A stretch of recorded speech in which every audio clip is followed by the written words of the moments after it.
Welcome to Villa Belle.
So we are here at Villa de la Belle, as what I said earlier. Ako ang bureau.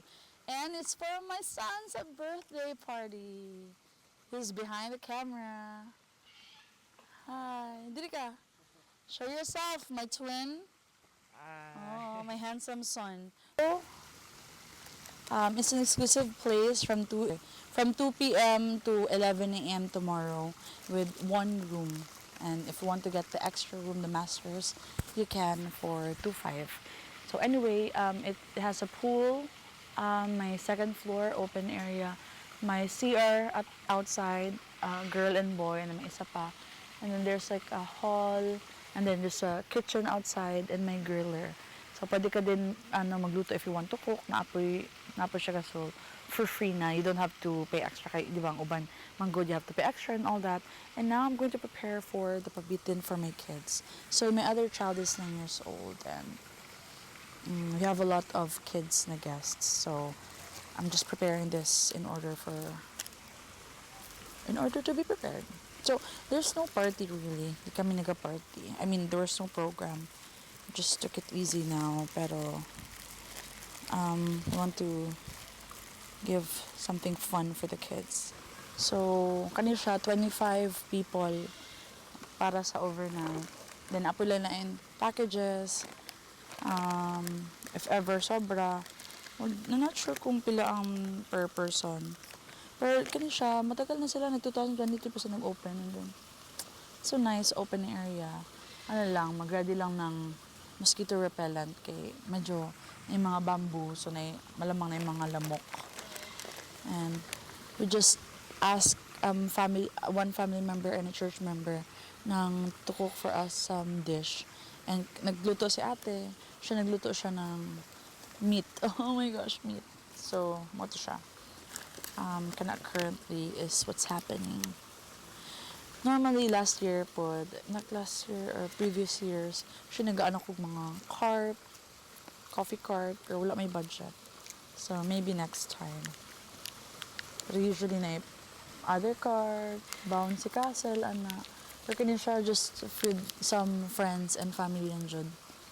And just being, thankful, lalo na sa anak ko, katong nag-17 si Zakis. Last year, na siya sa nagdengue siya and almost, didn't make it. Pero God is good and we're able to really thankful na he survived and is thriving now.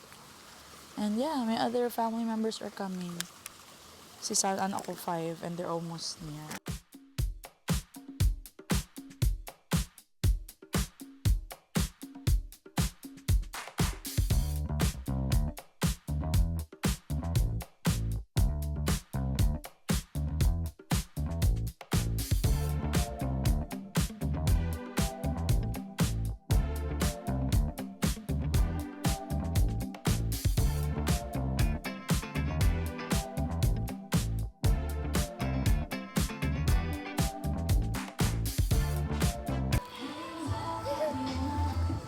Get it!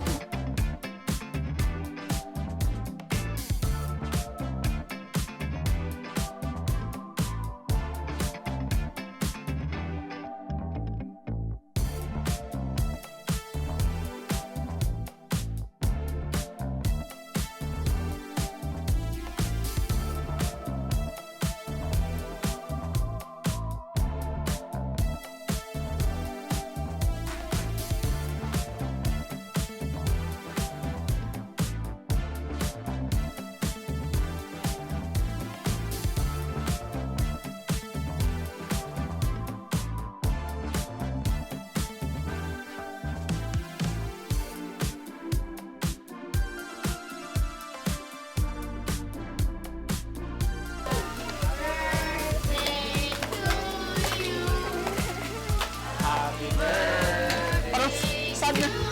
Parang sad na.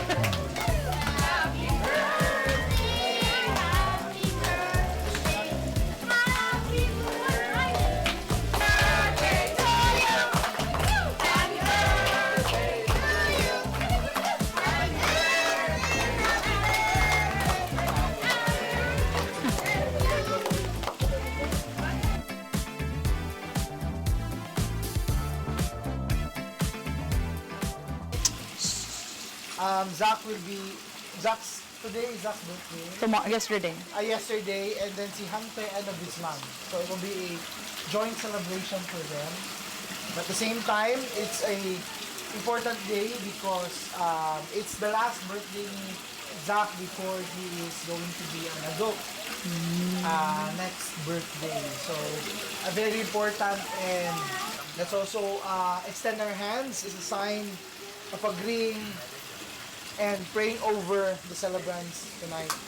Lord, we thank you for this gathering that we have amongst family and close friends and family by faith as well. Because tonight, Lord, we are celebrating your goodness in the life of Zach and Hunter. For Zach, it will be 17 years of your faithfulness. We thank you for this journey, not only for 17 years, but ang journey nila as they transition from Luzon, and now they are situated here in Davao, and they're enjoying the blessings with these people whom we regard as family, able to witness all your blessings in their life. Knowing also, Lord, na napay isa ka year of your full of goodness and blessings awaiting Zach this year as he transitions towards the age of 18. So Lord, we thank you for your goodness and for your grace. We pray that you will accompany blessings and favor and successes in their lives. May Hunter and Zach realize their potential and the talent and the time that you have given them, that they may be strong players in what you're about to do, not only in Davao, but for the Philippines as well. I pray that you allow them to continually grow and learn more about you, even for what we are about to enjoy. In Jesus' name. Amen.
next day, of course.